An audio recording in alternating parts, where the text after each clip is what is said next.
하나님께서 오늘 우리에게 가장 어려운 때에 소망을 선포하시기 위해서 우리를 부르시고 초청하셨습니다. 오늘 이 시간도 말씀으로 소망이 충만한 시간이 되기를 주님의 이름으로 축복합니다. 오늘은 제헌절 74주년이 되는 날입니다. 제헌절은 한자로 지을제, 법헌, 마디절로 해석하면 법을 제정한 날입니다. 1948년 7월 17일에 대한민국이 헌법을 공포했습니다. 과거 역사에 이제 연속성과 식민 통치에서 벗어난 국가가 시작되었다는 의지와 이것을 온 땅에 공포하기 위해서 제헌절을 제정했습니다. 우리나라는 다시 한번 재건되는 과정 속에서 하나님의 놀라운 은혜가 임했습니다. 대한민국의 초대 국회는 예배로 시작하여 함께 기도함으로 국회를 개헌하는 놀라운 기적 같은 일들이 일어났습니다. 일제 36년간의 식민지 통치와 6.25 전쟁으로 황폐한 이 땅을 하나님께서는 재건해 주시고 회복시켜 주셨습니다. 세계 10대 경제 대국으로 하나님 은혜를 베푸시고 전 세계의 인구 비례당 선교사를 가장 많이 파송한 나라로 세우셨습니다. 생각해 보면은 모든 것이 하나님의 은혜였습니다. 우리는 가장 어려운 때를 살아가고 있습니다. 내 힘으로는 고난의 시대를 이겨낼 수 없는 그러한 고통의 시대입니다. 이런 때에 우리가 이 고난을 돌파할 수 있는 길은 다시 한번 우리에게 주신 하나님의 은혜를 기억하면서 하나님을 전심으로 찾고 예비할 때에 이 땅에 소망이 생길 줄로 믿습니다. 호세아 6장 1절은 이렇게 말씀합니다. 오라 우리가 여호와께로 돌아가자. 여호와께 우리를 찢으셨으나 도로 낫게 하실 것이요 우리를 찢으셨으나 싸매어 주실 것이라 말씀하고 있습니다. 우리가 하나님께로 돌아갈 때에 소망이 있음을 선포하고 있습니다. 호세아 6장 2절은 이렇게 말씀합니다. 여호와께서 이틀 후에 우리를 살리시며 셋째 날에 우리를 일으키시니 우리가 그의 앞에서 살리라. 우리가 살아나는 길이 분명한 길이 있는데 하나님께로 나아가는 것입니다. 호세아 6장 3절은 이렇게 말씀합니다. 그러므로 우리가 여호와를 알자. 힘써 여호와를 알자. 그의 나타나심은 새벽빛같이 어김없나니 비와 같이 땅을 적시는 늦은 비와 같이 우리에게 임하시리라 하리라. 우리가 하나님을 힘써 알 때에 하나님께서 우리를 살리시고 고치십니다. 오늘 하나님께서 우리 안에 임하셨습니다. 하나님께서는 오늘 우리를 부르셔서 오늘 우리에게 말씀하시는데 제가 새벽에 이곳에서 기도하면서 하나님께서 주시는 말씀은 우리를 여기 모인 한 삶 한 삶을 정직의 용사로 하나님의 말씀대로 그대로 살아가는 정직한 믿음의 용사로 우리를 부르시고 세우셔서 사용하신다고 주님께서 말씀하셨습니다. 오늘 저와 여러분들이 우리에게 주시는 하나님의 말씀, 정직하신 하나님을 예배하고 찬양하고 말씀할 때에 오늘 우리는 정직한 하나님의 용사로 변화될 줄로 믿습니다.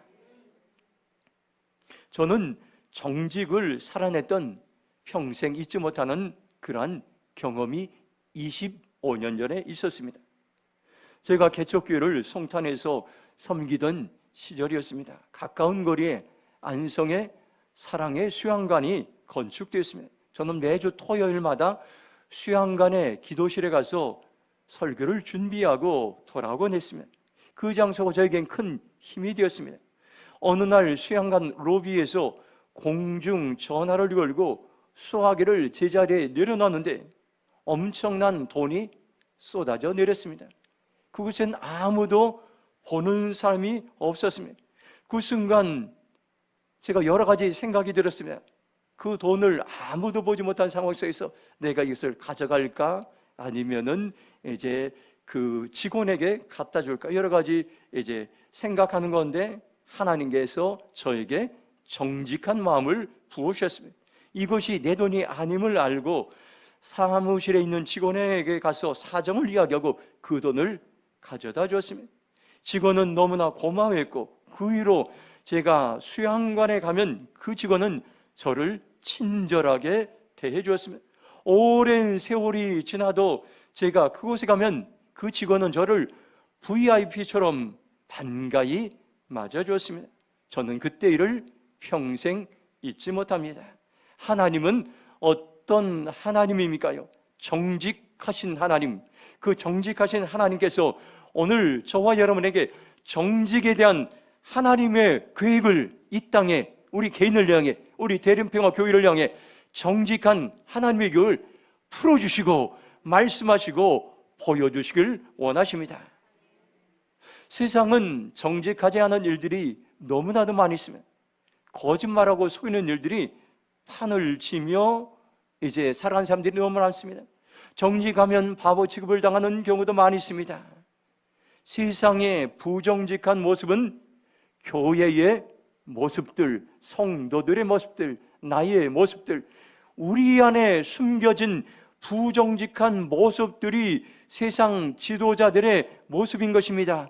예수님께서 말씀하셨습니다. 너희는 세상의 빛이라고 우리가 정직한 삶을 살아간다면 세상에 정직의 영을 비추어서 세상 사람들이 회개하고 정직한 모습으로 돌아올 텐데, 오늘 우리가 정죄하고 비난하는 세상 지도자들의 부정직한 모습이 오늘 우리들의 교회의 성도들의 숨겨진 부정직한 모습이라는 것을 여러분들 기억하시면서 오늘 말씀을 들으면서 이렇게 고백하시기 바랍니다.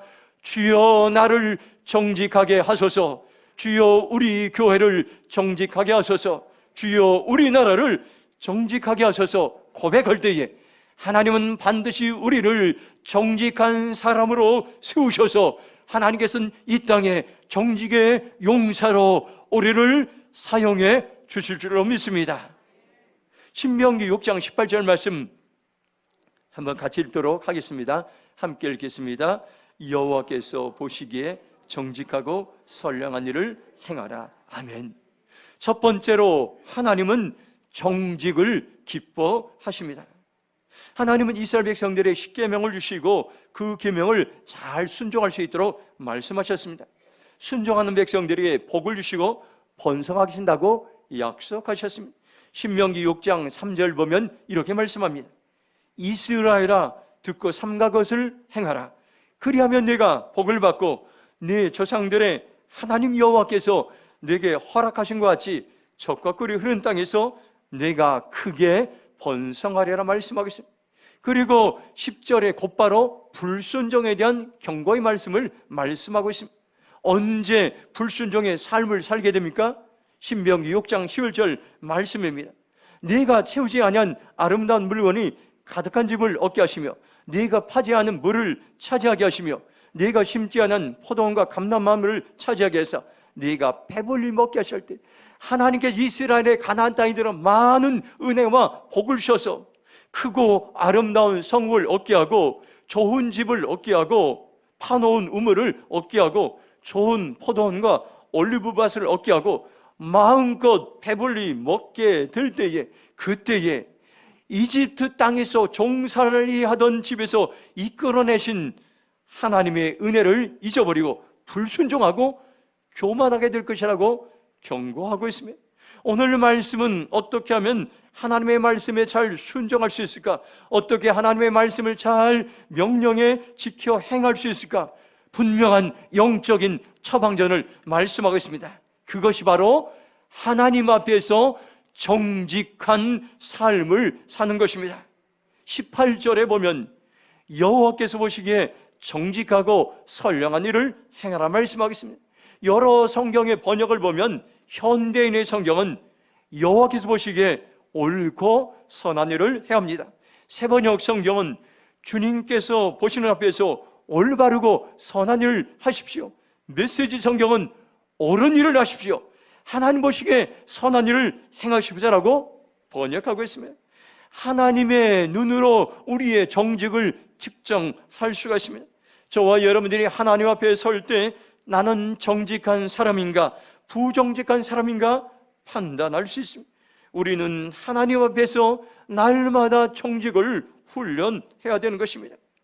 정직의 정의를 우리가 지도력 훈련을 이제 계속 배우고 있는데 이렇게 말씀합니다.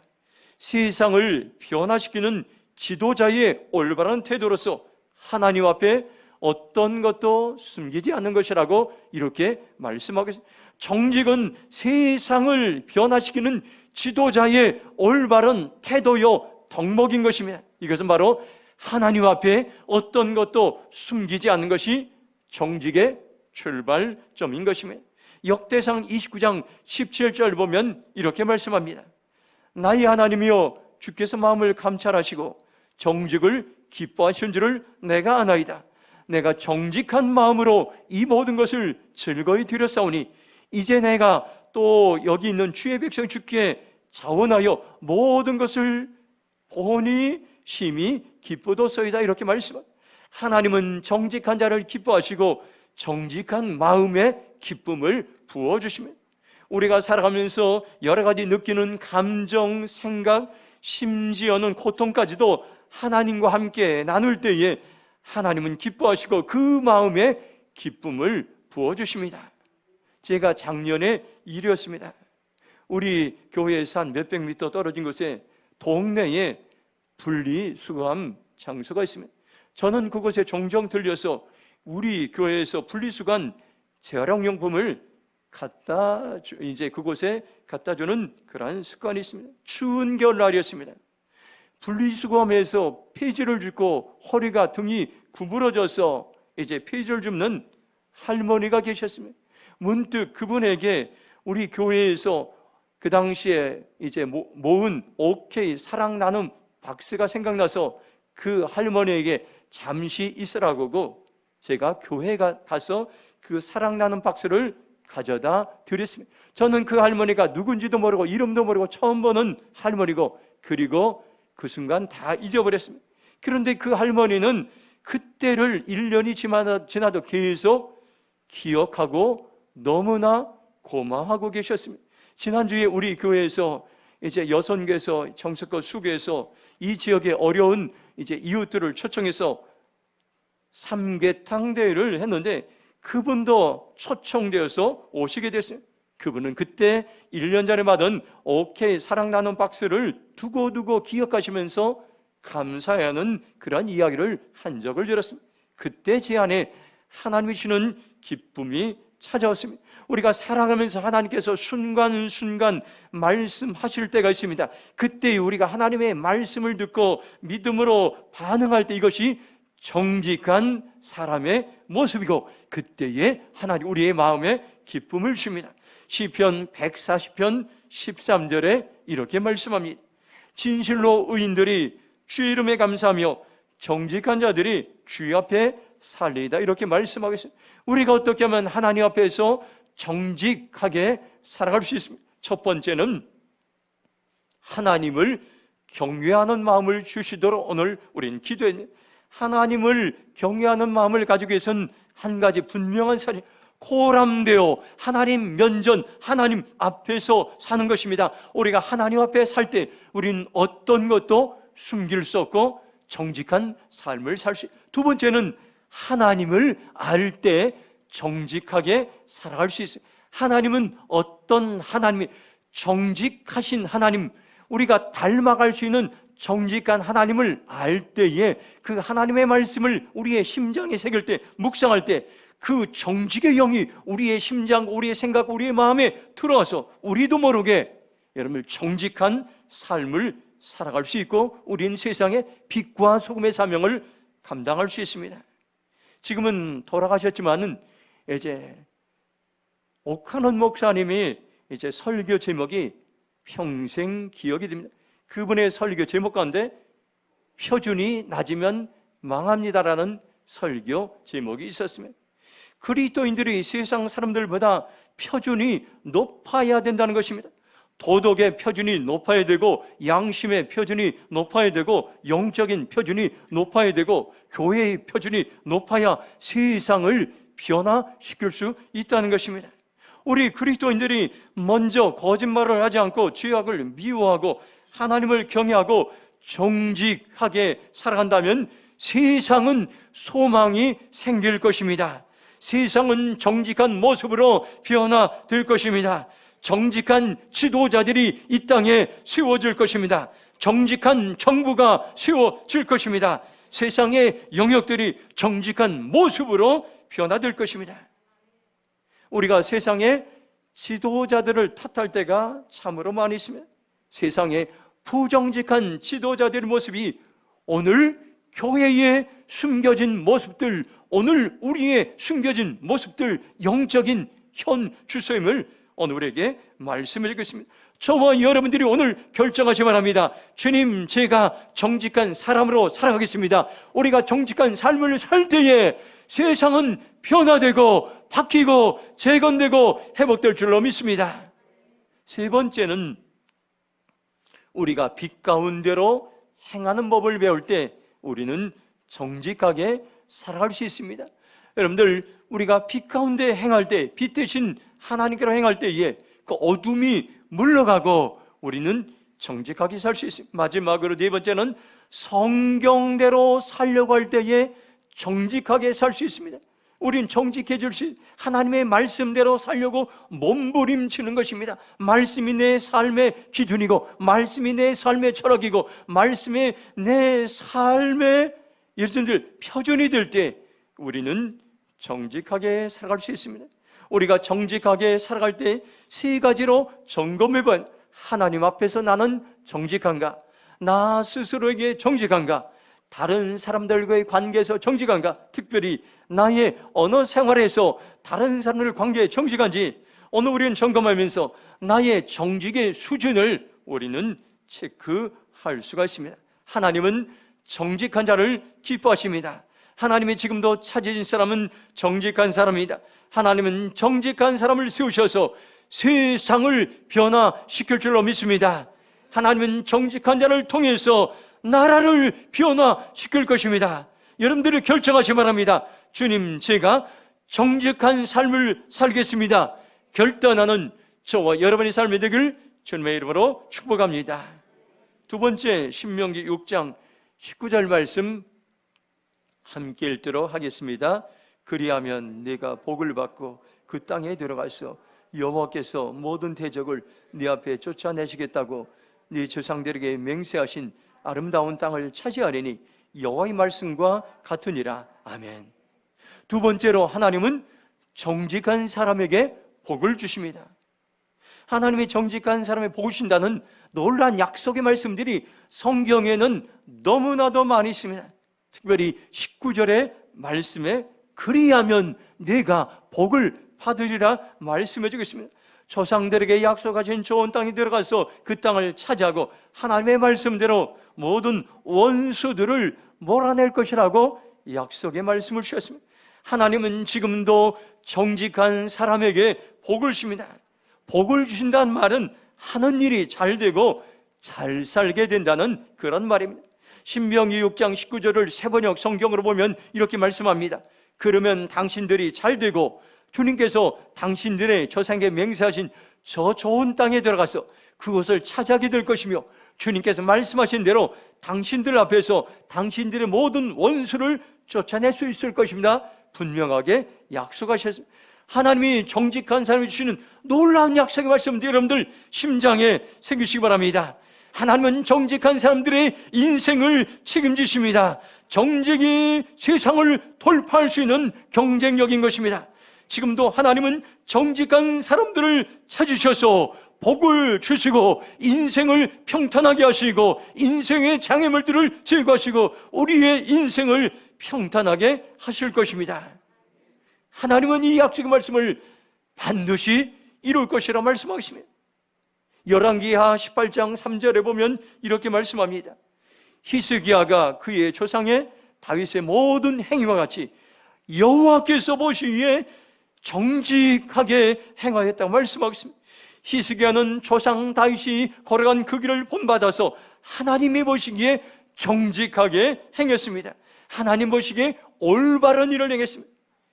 열왕기하 18장 7절에 보면 여호와께 그와 함께 하심에 그가 어디로 가든지 형통하게 되었더라. 저가 아수르 왕을 배반하고 섬기지 아니었다 말씀하셨습니다. 정직하게 행한 히스기야 왕에게 하나님은 함께 하셨고 그가 어디로 가든지 형통하게 하셨습니다. 무슨 일을 하든지 성공하게 하셨다는 말인 것입니다. 하나님께서는 정직하게 행하는 자들에게 지금도 함께 하시고 하나님께서는 형통하게 하십니다. 잠언 14장 11절에 보면 이렇게 말씀합니다. 악한 자의 집은 망하겠고 정직한 자의 장막은 흥하리라고 말씀하고 있습니다. 악한 집은 망하고 정직한 사람의 장막은 흥하게 하는 것이 하나님의 놀라운 계획입니다. 우리가 해야 될 최선의 일이 있습니다. 하나님 보시기에 정직한 개인으로 살아가는 것입니다. 하나님 보시기에 정직한 교회로 살아가는 것입니다. 하나님 보시기에 정직한 나라로 살아가는 것입니다. 그러면 하나님은 반드시 약속의 말씀을 개인들에게도 주시고 약속의 말씀을 교회에게도 이루시고 약속의 말씀을 이 나라 이 민족에도 하나님께서는 허락해 주실 줄 믿습니다. 오늘 저와 여러분들이 결정하시기 바랍니다. 주님, 제가 정직한 삶을 살기로 결정합니다. 내게 형통의 복을 내려주셔서 나의 집이 흥하게 하셔서 고백하며 나가기를 주님의 이름으로 축복합니다. 마지막으로 신명기 6장 20절 말씀 함께 읽도록 하겠습니다. 후일에 내 아들이 내게 묻기를 우리 하나님 여호와께서 명령하신 증거와 규례와 법도가 무슨 뜻이 있느냐 하거든. 아멘. 세 번째로 하나님은 정직한 사람에게 지혜를 부어주십니다. 오늘 이 말씀은 20절 이하의 말씀은 질문과 대답 형식으로 전개되고 있습니다. 훗날 자녀들이 이렇게 질문할 것입니다. 우리 하나님 여호와께서 우리에게 이 모든 법을 지키라고 명령하신 목적이 무엇입니까? 왜 이렇게 많은 명령을 우리에게 말씀하십니까? 이렇게 물으면 부모 세대들은 자녀 세대들에게 지혜롭게 슬기롭게 하나님의 말씀을 붙잡고 대답하라는 것입니다. 신명기 6장 20절을 새번역 성경으로 보면 나중에 당신들의 자녀가 주 당신들의 하나님이 당신들에게 명령하신 훈련과 규례와 법도가 무엇이냐고 당신들에게 묻거든. 저는 이 말씀을 묵상하면서 하나님의 지혜를 통해서 자녀들 다음 세대들에게 하나님의 말씀을 가르치라는 그런 마음에 감동을 주셨습니다. 오늘 저와 여러분들 하나님께서는 우리에게 명령의 말씀, 약속의 말씀을 주셨는데 이 말씀을 알 수 있는 비결이 뭡니까요? 하나님이 주신 지혜인 것입니다. 세상 사람들은 하나님의 지혜를 알지 못합니다. 세상 사람들은 하나님의 은혜를 알지 못합니다. 제가 며칠 전에 우리 교회에서 이제 삼계탕 데이가 이제 며칠 전 금요일에 있었는데 우리 정 집사님이 운영하는 고물상에 갔습니다. 그곳에 가서 신문을 배달하는 사장님을 만나고 삼계탕 데이 오라고 제가 초청을 하면서 그분에게 하나님의 은혜에 대해서 저도 모르게 이야기하기 시작했어요. 우리나라는 50년 전만 하더라도 세계에서 가장 가난한 나라였습니다. 아프리카도 못 살고 필리핀보다 못 사는 나라였습니다. 천연 자원도 없는 나라였습니다. 약소 국가였습니다. 훌륭한 지도자들도 없었습니다. 그런데 지금은 세계 10대 경제 대국이 되었습니다. 한류 열풍이 세계를 휩쓸고 있습니다. 이것은 기적입니다. 하나님의 은혜가 아니고는 도저히 이룰 수 없는 꿈 같은 현실이라고 제가 그분에게 이야기했습니다. 그랬더니 그분은 저에게 이렇게 얘기했습니다. 기독교인들은 매번 하나님의 은혜를 이야기한다는 것이, 이것이 왜 하나님의 은혜입니까? 내가 열심히 일해서 잘 살게 되는 것이지 하나님의 은혜가 아니라고 그는 저에게 항변하면서 감정을 쏟아가면서 저에게 이야기하기 시작. 저도 이야기를 하다가 이분과 말이 통하지 않는구나 그렇게 생각하고 이야기를 중단하게 됐습니다. 저는 이것을 통해서 세상 사람들은 하나님의 은혜에 대해서 전혀 알지 못합니다. 하나님의 은혜에 대해서 닫혀 있습니다. 하나님의 은혜를 아는 것이 바로 지혜인 것이라는 것을 성경은 우리에게 말씀해 주고 있습니다. 잠언 2장 7절은 이렇게 말씀합니다. 그는 정직한 자를 위하여 완전한 지혜를 예비하시며 행실이 온전한 자에게 방패가 되시나니, 이렇게 말씀하겠습니다.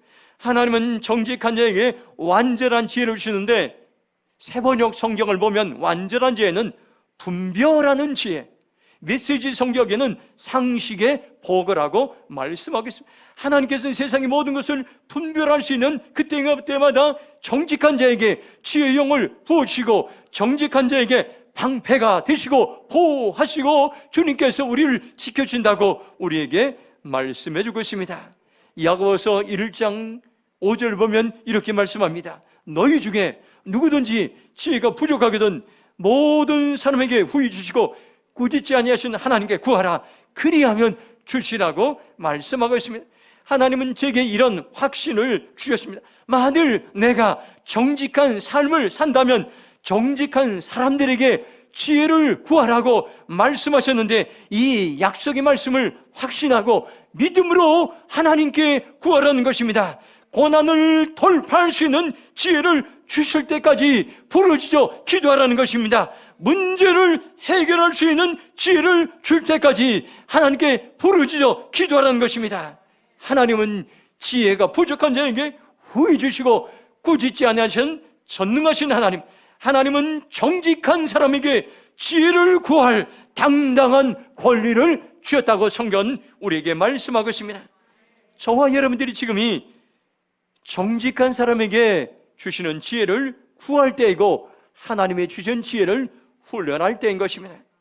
세계적인 축구선수 여러분들, 손흥민 선수를 우리는 모두 다 기억하고 있습니다. 시합 중에 골을 굉장히 많이 넣는데, 그는 평상시에 수천 번, 수만 번의 연습을 하는 연습광인 것입니다. 선수들은 그 순간 머리로 판단하는 것이 아니라 몸의 근육이 명령을 내리게 한다는 것입니다. 평상시에 근육 훈련을 수천 번, 수만 번 하기 때문에 순간적으로 머리로 판단하는 것이 아니라 근육이 그 슛 동작을 할 수 있도록 반응할 때에 여러분들 그 골이 성공할 수가 있다는 것입니다. 머리로 명령하는 것이 아니라 근육이 기억할 때까지 훈련하는 훈련광이었던 것입니다. 폴란드의 세계적인 피아노 연주자 파데레프스키라는 그러한 유명한 사람이 있었습니다. 그는 하루에 6시간씩 매일 피아노를 훈련했습니다. 세계에서 독보적인 존재였습니다. 그는 이런 이야기를 했습니다. 하루를 연습하지 않으면 내가 알고, 이틀을 연습하지 않으면 평론가들이 알고, 사흘을 연습하지 않으면 관객들이 안다고 그렇게 얘기했습니다. 훈련이 얼마나 중요한가를 우리에게 교훈하고 있습니다. 다니엘서 6장 10절은 이렇게 말씀합니다. 다니엘이 이 조서에 왕의 도장이 찍힌 것을 알고도 자기 집에 돌아가서는 윗방에 올라가서 예루살렘을 향한 창문을 열고 전에 하던 대로 하루 3번씩 무릎을 꿇고 기도하며 그의 하나님께 감사하였다라고 말씀하고 있습니다. 다니엘은 적들이 죽이고자 하는 그 상황에서 담대한 비결은 전에 하던 대로 습관대로 매일 하루 3번씩 하나님께 기도하고 예배하는 경건 훈련으로 그는 모든 고난을 돌파했습니다. 지금이 저와 여러분들이 하나님께 지혜를 구할 때인 것입니다. 지금이 하나님께 지혜를 구하고 훈련할 때인 것입니다. 하나님은 정직한 자에게 수많은 지혜를 부어주십니다. 정직한 자에게 고난을 돌파할 수 있는 지혜를 부어주십니다. 오늘 말씀을 가슴에 새기시고 함께 따라서 선포하겠습니다. 나는 하나님 앞에서 어떤 것도 숨기지 않겠습니다. 정직하게 살겠습니다. 나는 죄를 지었을 때 즉각적으로 하나님 앞에 자백하겠습니다.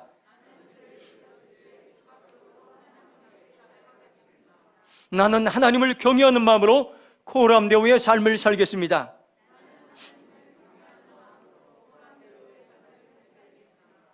아멘. 하나님은 오늘 우리에게 정직에 대한 놀라운 하나님의 계획들, 수많은 하나님의 계획들을 우리에게 말씀하시고 풀어주시고 그 자리를 우리를 초청하셨습니다. 하나님은 정직한 사람을 찾으셔서 세상 나라의 역사를 만들어 가십니다. 하나님은 어떤 분입니까요? 정직한 사람을 기뻐하시고, 하나님은 정직한 사람에게 지금도 복을 주시고, 하나님은 정직한 사람에게 지혜를 주십니다. 결단하시기 바랍니다. 주님, 제가 정직한 삶을 살겠습니다. 정직한 사람에게 주는 복을 누리며 살겠습니다. 정직한 사람에게 주는 지혜를 사모하며 살겠습니다. 그렇게 결단하는 저와 여러분의 삶이 되길 주님의 이름으로 축복합니다. 이 시간 통성으로 기도하겠습니다.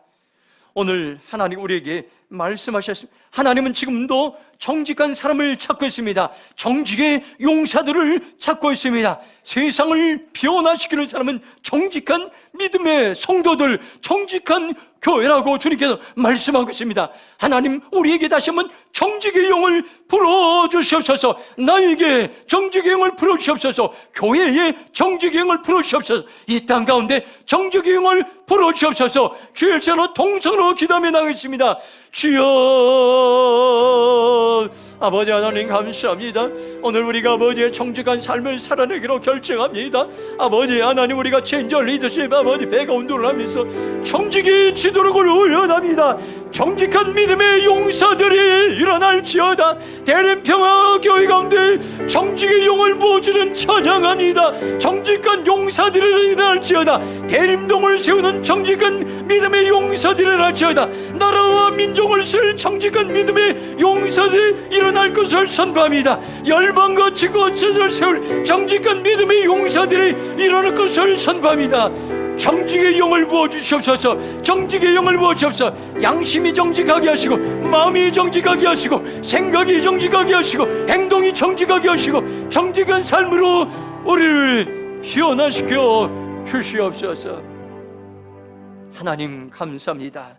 오늘 예배를 통해서 정직의 예배로 주님께서 초청하시고 우리를 부르시고, 너는 이 땅을 변화시킬 정직한 나의 믿음의 용사라고 주님 말씀해 주심을 감사합니다. 주님, 제가 정직한 믿음의 용사입니다. 하나님, 우리가 정직한 사람으로 살 수 있도록 성령님 능력을 부어주시옵소서. 정직한 믿음의 용사들 통해서 가정이 세워지고, 교회가 세워지고, 대림동이 세워지고, 나라와 민족이 세워지고, 열방과 지구촌이 세워질 것을 선포합니다. 저는 우리를 사용하여 주시옵소서. 감사하며 축복하며 예수님의 이름으로 기도했습니다. 아멘. 오늘 주신 말씀 기억하시면서 찬송가 510장 부르시면서 봉헌 예물 드리겠습니다.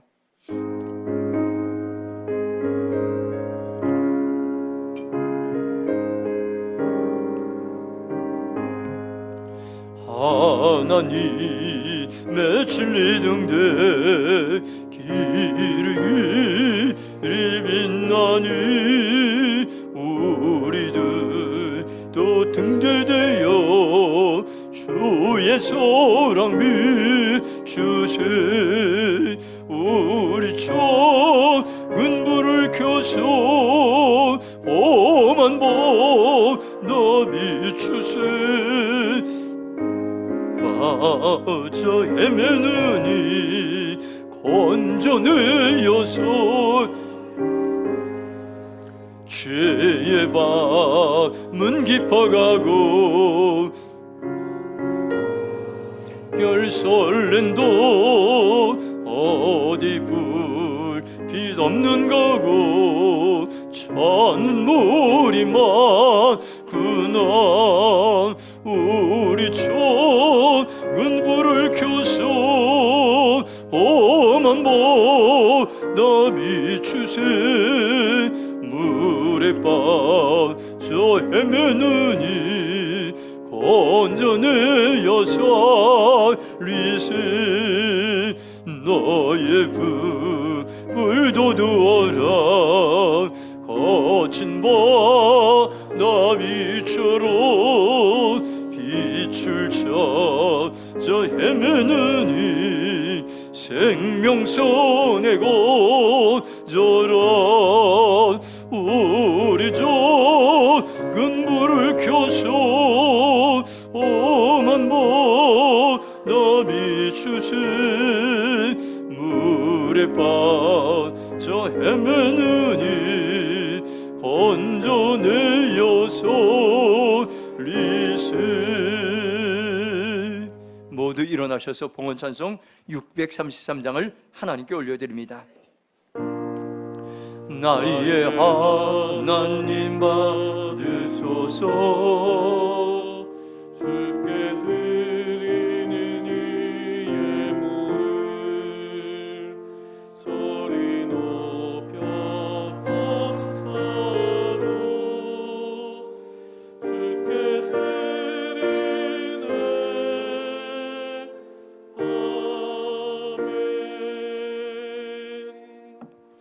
하나님 감사합니다. 오늘 생명의 귀한 말씀을 듣고 여기 귀한 향기로운 예물을 하나님께 올려드립니다. 11조, 건축원금, 선교원금, 일천번제, 또한 이제 주일원금, 마음의 손을 담아 귀한 드리는 예물을 하나님 받아주시옵소서. 신명기 8장 18절 말씀처럼 하나님 우리 성도들 가정과 직장과 기업과 사업과 선교주의 재물 얻을 능력을 보셔서 가장 고난의 시대에 풍성하게 채워주게 하시고 이것을 통해서 대림동과 나라와 열방을 먹여 살리는 기적 같은 인물이 되게 하여 주시옵소서. 마음의 손을 담아 드리는 그 기도쯤을 주님 들으시오 응답하여 주옵소서. 이 시간 치유 기도 드리겠습니다. 마음에 손이 있는 가슴에 손을 얹고 아픔을 그분의 손을 얹고 기도하겠습니다. 하나님, 우리의 마음에 간절한 마음의 소원이 있습니다. 오시옵소서. 응답하여 주시옵소서. 들어주시옵소서. 마음의 기쁨이 충만할지어다. 감사가 충만할지어다. 아버지 소망이 충만할지어다. 응답하신 주님을 찬양합니다. 치료하신 영을 높아진 주님을 찬양합니다. 마음의 질병들, 영혼의 질병들, 육체의 질병들, 정서적 질병들 주님의 손에 올려드립니다. 이 시간 나사렛 예수 이름으로 명령하노니 깨끗이 치유될지어다. 치유물이 말지어다. 치유물이 말지어다. 여호와 라파 되신 하나님, 고치심을 감사합니다. 만져심을 감사합니다. 치유하심을 감사합니다. 주님 영광 받아 주시옵소서. 감사하며 축복하며 예수님의 이름으로 기도했습니다. 아멘.